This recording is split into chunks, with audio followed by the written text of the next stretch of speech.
warahmatullahi wabarakatuh. Halo semuanya, kenalin kami dari kelompok 1 pada mata kuliah Ilmu Tauhid yang membahas mengenai Khawarij. Sebelumnya kami di sini akan membuat video di mana untuk menuntaskan tugas yang sudah diberikan oleh dosen pengampu kami, yakni Bapak Asep. Nah, sebelumnya kenalin, nama aku Puspa Chandrawati dengan NIM 2530101089 dengan tempat saya. Saya bernama Alin Nurita dengan NIM 25301097. Dan saya Aksan Faik dengan NIM 2530101207. Untuk video selanjutnya jangan lupa tonton ya. Halo teman-teman saya, sebelumnya apakah kalian tahu kata Khawarij atau aliran Khawarij? Nah, jadi Khawarij itu adalah sebuah kelompok yang muncul pada masa awal keislaman dengan semboyannya yang terkenal yakni la hukma illa lillah, tiada hukum selain hukum Allah.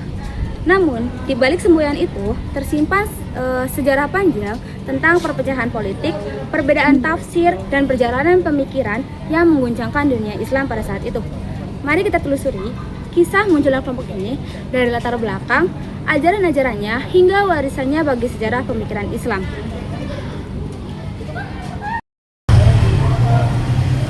Dimulai setelah wafatnya Nabi Muhammad SAW, umat Islam menghadapi tantangan besar. Siapa sih yang akan memimpin mereka nantinya?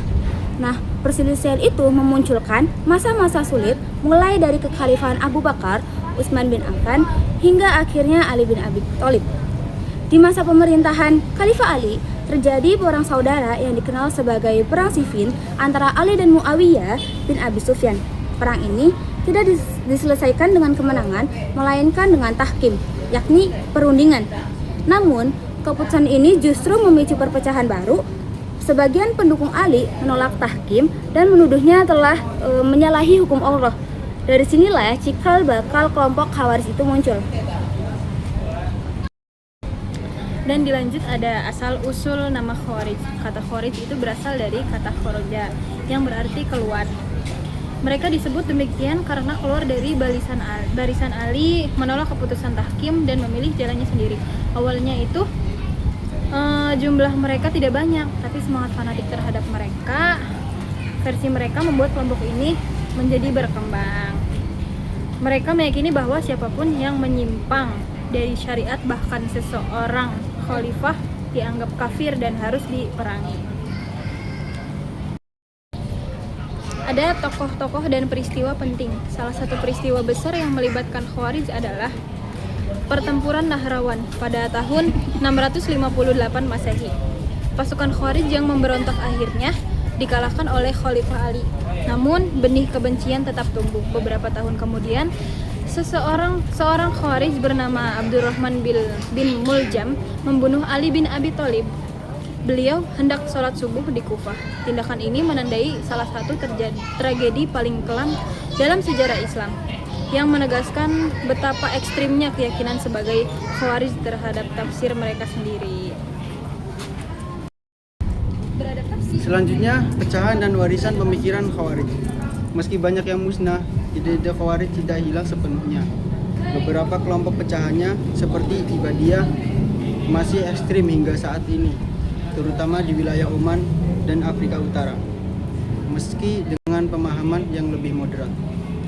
Dalam sejarah pemikiran Islam, Khawarij menjadi simbol peringatan tentang bahaya, fanatisme, dan pemaknaan agama yang sempit.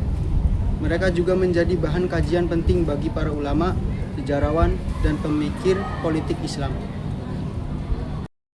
Dari kisah Khawarij, kita belajar bahwa perbedaan tafsir dan pandangan politik bisa berubah menjadi perpecahan besar bila tidak disikapi dengan bijak.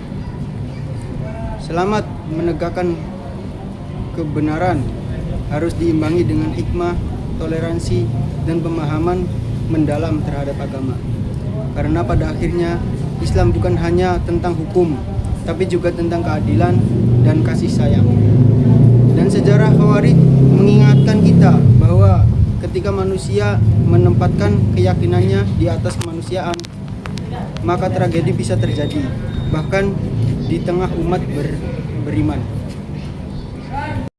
Sekian dari kelompok kami. Terima Terima kasih. kasih. Wassalamualaikum warahmatullahi wabarakatuh. See you.